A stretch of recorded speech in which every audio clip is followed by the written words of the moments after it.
Bueno, pues el tema de hoy, la salvación, tema ya 11.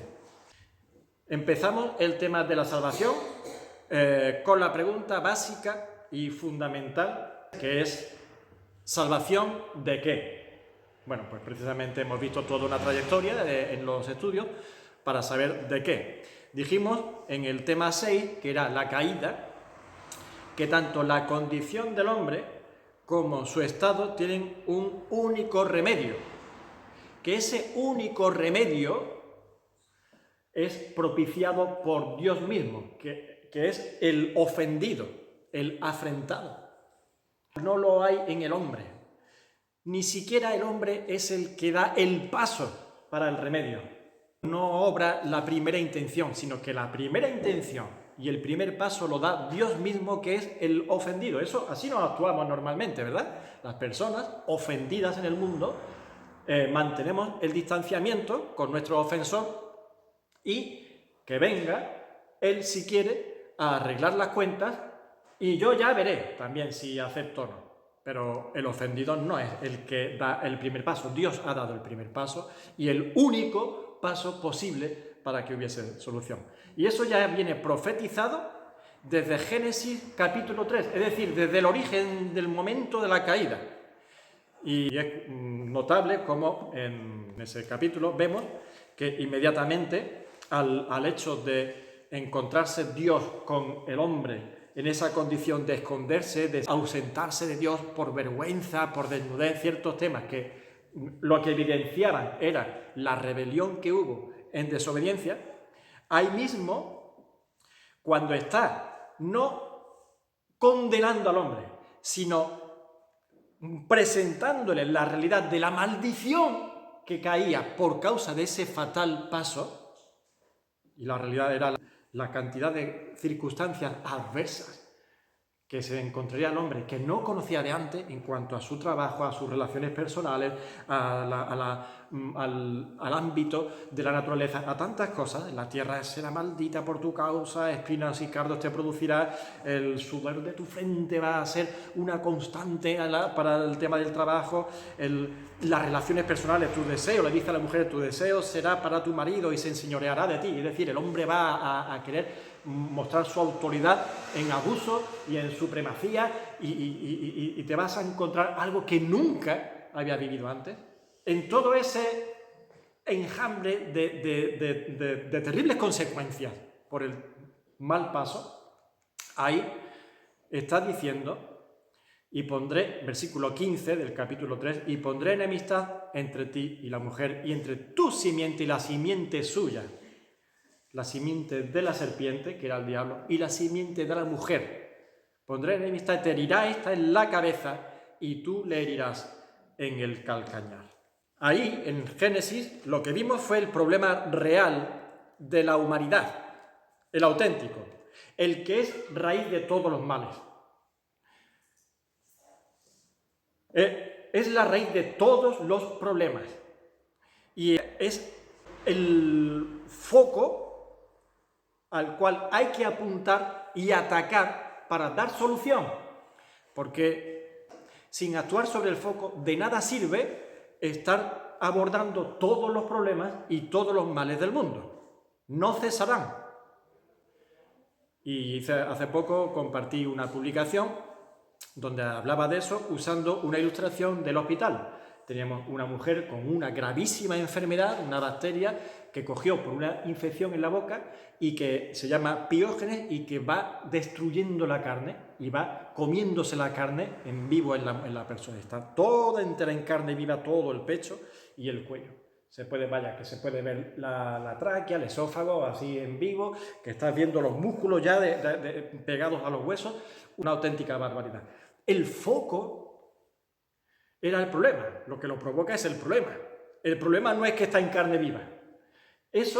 Sobre eso se hacían muchas curas, pero por más que nosotros curamos, se sigue ocurriendo el mal. ¿Por qué? Pues porque hay algo que lo provoca. Entonces, las curas de la herida no daban solución, eran necesarias, pero la solución era ir al foco, que era la enfermedad producida por un agente, y ese agente era la bacteria, el piógenes, que hace eso. En cuanto se aplica el tratamiento oportuno contra ese foco, ahora las curas sí van teniendo más efectividad y van siendo eficaces. De nada sirve, entonces, intentar evitar guerras, evitar violaciones, evitar racismo o ir dando soluciones a esas cosas cuando el foco sigue presente. Cuando la raíz que da lugar al producto, a la planta de esos males, está ahí todavía sembrada.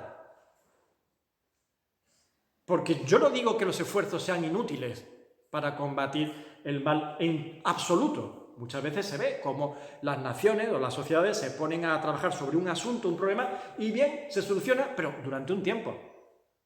Al tiempo, años, meses, décadas, vuelve otra vez el mismo problema. Obviando de que hay 1000 billones de problemas. O sea, el único problema en el mundo no es el racismo, o el único problema en el mundo no es la guerra o las hambres. Hay 1000 millones de problemas. Pero por poner un ejemplo, abordamos un problema y se puede solucionar, pero parcialmente y durante un tiempo. Pero vuelve, el mismo problema vuelve. Y hablamos de millones. Bueno, ¿cuál es el problema entonces? El pecado. El pecado que está ahí, que mora en el hombre, y lo hemos estado viendo. Así que tenemos ya un anuncio respecto a ese asunto. Ese problema va a ser abordado, atacado y solucionado. Desde el primer momento que ocurre, ya viene esa promesa. Así que, dando un salto grande al futuro respecto a Génesis, en Mateo capítulo 1, 21, cuando el ángel se presenta a María, hablándole del Salvador que nacerá, dice, y dará a luz un hijo. En este caso, Mateo 1, 21, está el ángel hablando con José, diciéndole, no piensen mal de María ni la dejes de esa forma, porque Dios está haciendo algo con ella. Consiste en que va a nacer un hijo de ella por obra directamente del Espíritu Santo, y dará a luz un hijo y llamarás su nombre Jesús, le está diciendo el ángel a José. Y la razón de ese nombre, que significa Salvador, es porque él salvará a su pueblo de sus pecados. No del Imperio Romano, no del hambre que estaba pasando, no del bache económico tan tremendo, sino de sus pecados. Ahí está el problema de la humanidad, ahí está el problema del hombre. Así que hay una declaración abierta y explícita del motivo de la salvación. ¿Salvación de qué? De nuestros pecados. Si no eres consciente del pecado, si no aceptas la realidad del pecado, no vas a tener necesidad ni búsqueda de un Salvador. Por eso Jesucristo hoy en día, en muchísimos, por no decir la mayoría de los casos, está siendo ignorado, rechazado, puesto en un plano quizás meramente histórico, porque no tenemos necesidad de nada de Él. Si Él es el Salvador de nuestros pecados, ni el pecado no existe, y el pecado no para mí ni cuenta, ni es una invención de la religión, pues entonces no necesito todo lo demás. Así que abordando el pecado, se ataja todas sus consecuencias, especialmente las de peso, la muerte y la condenación. Abordando el pecado, se consigue solucionar la muerte y la condenación, las dos terribles consecuencias de él. Dios no te libra de la muerte dejando el pecado activo, y Dios no te va a librar de la condenación dejando el pecado activo. Es imposible. No te va a decir, no morirás, pero el pecado está ahí. De hecho, en Génesis se corría ese peligro. Y cuando Dios quita al hombre del Edén, es porque hay un árbol allí que se dice que era el árbol de la vida, y dice, vamos a quitarlo de aquí, no sea que al hombre se le ocurra tomar del árbol de la vida y no muera estando en esa situación de pecado. Imaginad que todavía exista Nabucodonosor, que todavía exista Nerón, que todavía exista Hitler, que todavía exista todos los hombres que han pasado de todas sus formas y características en la terrible circunstancia de crueldad del pecado. Así que Dios te libra del pecado, y haciendo eso verás la consecuencia que se desprende, que es la muerte vencida y la condenación anulada. Génesis 3 habla de la simiente de la mujer. Allí no habla de un Jesús o un Mesías, no lo comenta así, sino que habla de tu simiente. Así es como deja para, en aquel entonces, información. La simiente será la que dé un golpe definitivo al gran enemigo y al gran problema. ¿Quién es la simiente? Bueno, una cosa que hay que entender es que se trata de una persona, un ser humano, porque la misma palabra lo demuestra así. Simiente, la semilla de una mujer no puede ser otra cosa que un ser humano, ¿vale? De una mujer no va a salir una planta, ni va a salir un animal, ni va a salir un cacharro metálico. Sale un ser humano. Así que ya sabemos que un ser humano va a ser solución a los problemas que se introdujeron por causa de un ser humano. No va a ser un ángel, va a ser un ser humano. No va a ser ningún ser espiritual, va a ser un ser humano. Simiente de la mujer, fruto del vientre de una mujer. ¿De quién se trata esa persona? ¿Quién es? Pues siguen habiendo en las Escrituras más referencias respecto a esa simiente. En Génesis 22, 18 encontramos las palabras que Dios le dice a Abraham: en tu simiente serán benditas todas las naciones de la tierra, por cuanto obedeciste a mi voz. Nuevamente la palabra simiente. Esta vez hemos pasado generaciones desde Adán y Eva, ahora llegamos a Abraham y vamos canalizando entonces de todos los que van naciendo en el mundo, se va canalizando ahora una genealogía. Pasamos de Adán y Eva, todos los que nacen, y ahora viene Taré, que era padre de Abraham, y viene Abraham, y a Abraham se le dice: en tu simiente serán benditas todas las naciones de la tierra.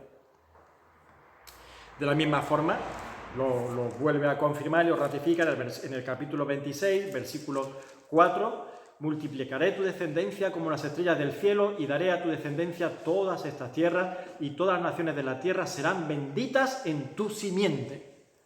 Y en el 28, 14, para que veáis que Dios está ratificando a sus generaciones las promesas: será tu descendencia como el polvo de la tierra, y te extenderás al occidente, al oriente, al norte y al sur, y todas las familias de la tierra serán benditas en ti y en tu simiente. Eso se lo está diciendo el ángel de Jehová, Dios mismo, a Jacob, hablándole de las promesas de su padre Abraham. Así que seguimos: Abraham, Jacob, por parte de Isaac, no de Ismael, ahora seguimos por Isaac. No vamos a Esaú, seguimos por Jacob, y se nos va dando entonces una forma de genealogía humana de esa simiente, un ser humano, con sus antecesores. Será en el Nuevo Testamento, pasando ya siglos más adelante, donde tendremos la revelación clara de la identidad de la simiente. Hechos, capítulo 3, versículo 25: vosotros sois los hijos de los profetas y del pacto que Dios hizo con nuestros padres, diciendo a Abraham: en tu simiente serán benditas todas las familias de la tierra. Tenemos a los apóstoles confirmando el tema profético de la simiente, y en Gálatas capítulos 3, 16 ya la identificación, o la identidad más bien, de la simiente. Gálatas 3, 16. Ahora bien, a Abraham fueron hechas las promesas, y a su simiente. No dice, y lo está escribiendo así el apóstol Pablo, no dice y a las simientes, como si hablase de mucho.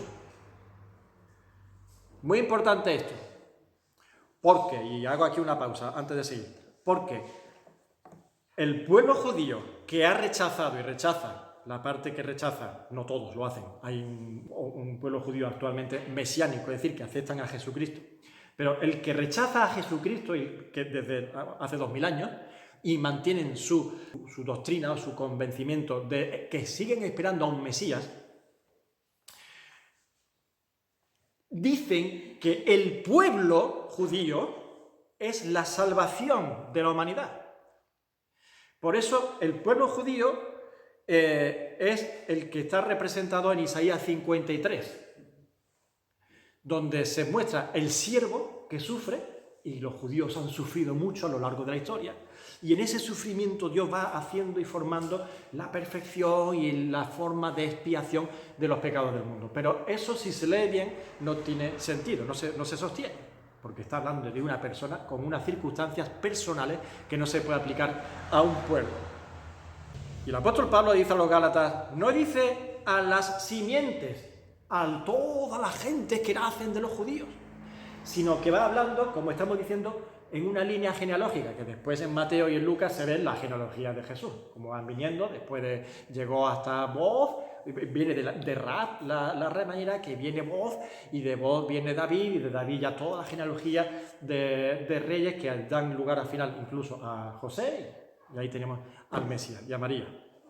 Y tenemos ahí al Mesías. Así que no se refiere a las simientes como si hablase de muchos, sino como de uno. Y a tu simiente, en tu simiente, no en tus simientes, y en tu simiente, en uno que nacerá de tu genealogía, serán benditas. La cual, y aquí ahora ya está declarado con nombre y apellido, podríamos decir, es Cristo. Así que nos encontramos con Cristo, que es la persona de Jesús, ese hombre que cambió la historia, ese hombre que vino y marcó un antes y un después en el calendario, que usa la mayor parte del mundo y por el cual se gestionan los negocios de este mundo, los tiempos de este mundo, aunque después hay lugares, culturas que tengan su calendario propio, como puede ser China, como puede ser los judíos, etc. Pero a nivel global, mundial, domina un calendario que es un antes de Cristo y un después de Cristo. Ese hombre, Jesús, ese es el Salvador. Su nombre significa Salvador. Algunas características. Hebreos capítulo 7, versículo 26. Hablando del Cristo, de Jesús, dice, porque tal sumo sacerdote nos convenía. Es decir, el hombre necesitaba este sumo sacerdote. Un sumo sacerdote era el sacerdote por encima de los demás sacerdotes, el máximo, que tenía una relación especial concedida por Dios para presentarse delante de él en el templo, en el lugar santísimo, una vez al año. Eso no lo podía hacer nadie en el templo ni en el tabernáculo en Israel. Solamente el sumo sacerdote, humano, con debilidades, pero Dios lo coge como un ejemplo de lo que sería el sacerdocio delante de Dios. Muy bien. Ese está diciendo el escritor hebreo que era una persona pues que todos los años tenía que cambiar, que moría, que tenía sus pecados, etc. Dice, pero ahora viene el real, el auténtico sumo sacerdote, el que viene de Dios, el que Dios tiene preparado para realmente interceder y obrar en virtud de los pecados, definitivamente, de los hombres, de los pecados de los hombres. Y es Jesús. Y dice, porque tal sumo sacerdote nos convenía, este Jesús, santo, inocente, sin mancha, apartado de los pecadores y hecho más sublime que los cielos, que no tiene necesidad cada día, como los otros muchos sumos sacerdotes, de ofrecer primero sacrificio por sus propios pecados, porque antes de presentarse ante Dios tenía que purificar su culpa, sus pecados delante de Dios, y luego por los del pueblo, sino que Cristo, sin tener que ofrecer por sus pecados, ofrece directamente una vez y para siempre, se ofrece a sí mismo por los pecados de la humanidad. Bien, veamos entonces, santo.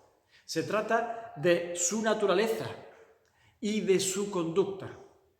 Así que ya vemos que es un ser humano, no es un espíritu, no es un ángel, pero se le califica como santo. Y santo, estamos hablando de la naturaleza del ser, de la característica que nos convenía. Así que su naturaleza es santa y su conducta es santa, un completo, una unidad en su ser, la santidad.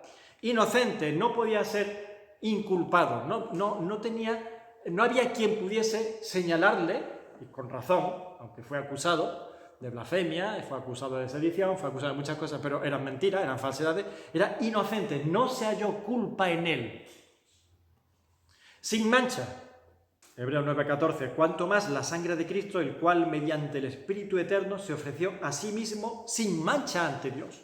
¿Sabéis que cuando el judío tenía que ofrecer un sacrificio de un cordero, el cordero tenía que ser joven, de 1 año, sin mancha, sin defecto? Decían, oye, no cogáis el cordero que esté por ahí cojo, tuerto, así que no os interese. Coged el más bonito, el mejor, el más perfecto. Ese es el que vais a ofrecer en sacrificio. El cual se ofreció a sí mismo sin mancha a Dios. Limpiará vuestras conciencias de obras muertas para que sirváis al Dios vivo. Así que sin mancha. Y Primera de Pedro también, capítulo 1, versículo 19, dice, hablando de Cristo, sino con la sangre preciosa de Cristo, como de un cordero sin mancha y sin contaminación.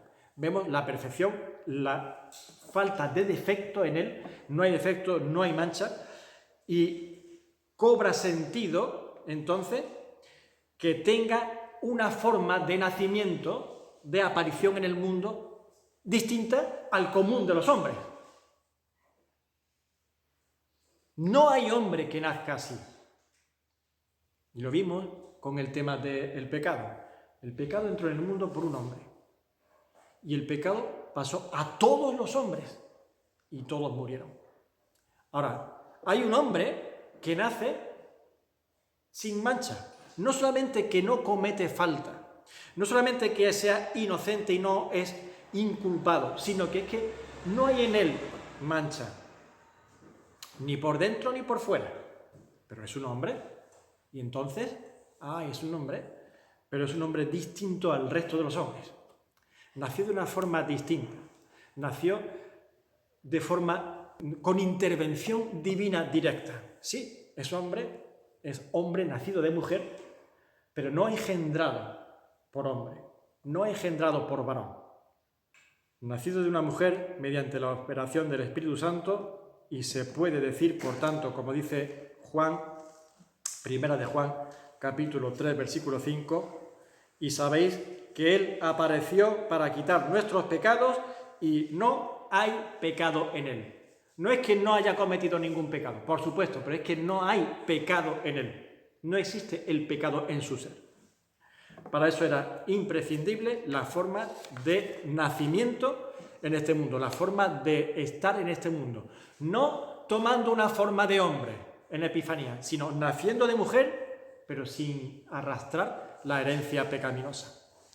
Apartado de los pecadores, hemos leído, su vida es distinta, no es influenciable, no es manipulable, no se ve impulsado por la inercia de este mundo, no está arrastrado ni sucumbe a los tropiezos, resistió toda tentación, aunque fue sujeto a todo tipo de tentación, como todos nosotros, está escrito. Hecho más sublime que los cielos, fundamental. De ningún hombre se puede decir esto, solamente de Jesucristo. Hecho más sublime que los cielos. ¿Qué nos está diciendo esto? Que aunque no es un espíritu, aunque no es un ángel, aunque es hombre, hay algo en él que hay que prestar una atención fundamental y especial. Hecho más sublime que los cielos. Esto no es una forma poética de hablar. Hay un salmo que dice, alzado puertas vuestras cabezas y entrará el Rey de Gloria. ¿Quién es el Rey de Gloria? Jehová de los ejércitos es el Rey de Gloria. ¿Cómo que entrará por esas puertas? ¿Qué pasa? ¿Que salió? Efectivamente salió. Pero Dios no está allí en su trono, sí. Pero dejó su trono, bajó al mundo, se humilló, se hizo hombre, se hizo siervo, murió, resucitó y ahora sube nuevamente y atraviesa las puertas de los cielos y entra el Rey de Gloria. Alzad, oh puertas, vuestras cabezas y entrará el Rey de Gloria. Hecho más sublime que los cielos. Pero era un hombre, ¿no? Sí, pero es que ese hombre era Dios, que vino a hacerse hombre nacido de mujer.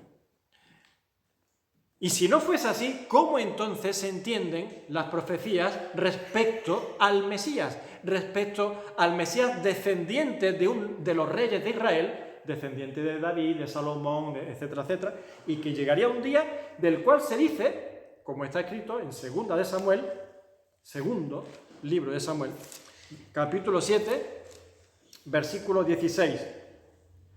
Y será afirmada tu casa y tu reino para siempre delante de tu rostro, y tu trono será estable eternamente. Dios no está hablando de forma poética, ni de forma así adornando o decorando frases. Está hablando de cómo van a ser las cosas. Y las cosas van a ser de esa manera.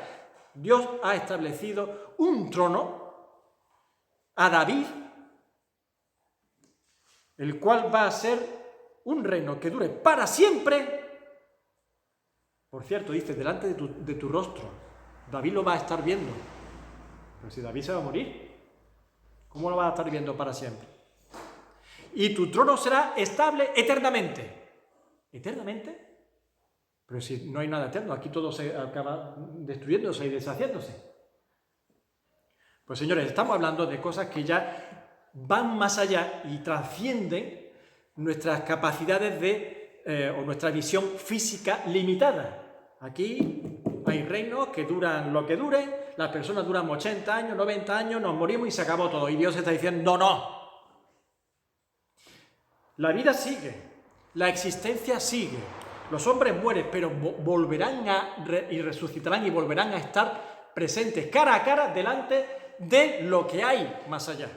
Y David morirá, pero se levantará del polvo, resucitará como todos, y él, el primer rey de Israel, en la genealogía del Mesías, porque sabéis que antes estaba Saúl, verá ese trono que se le prometió a él.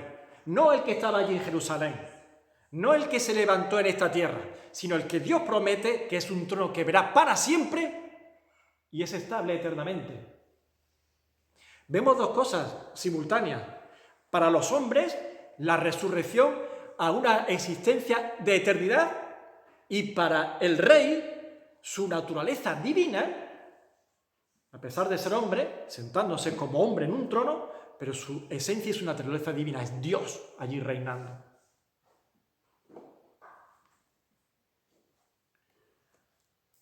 Salmo 110, muy conocido. Versículo 1. Jehová dijo a mi Señor, siéntate a mi diestra hasta que ponga a tus enemigos por estrado de tus pies. Siéntate a mi diestra, a mi Señor, al Rey. Y ya después el Señor le dice a los discípulos, oye, ¿cómo está diciendo el Salmo que dijo Jehová a mi Señor? David habla de su Señor y no está hablando de un rey humano, por cuanto era una S con mayúscula. Y un rey no llama mi Señor a un descendiente suyo. Y está hablando de un descendiente suyo.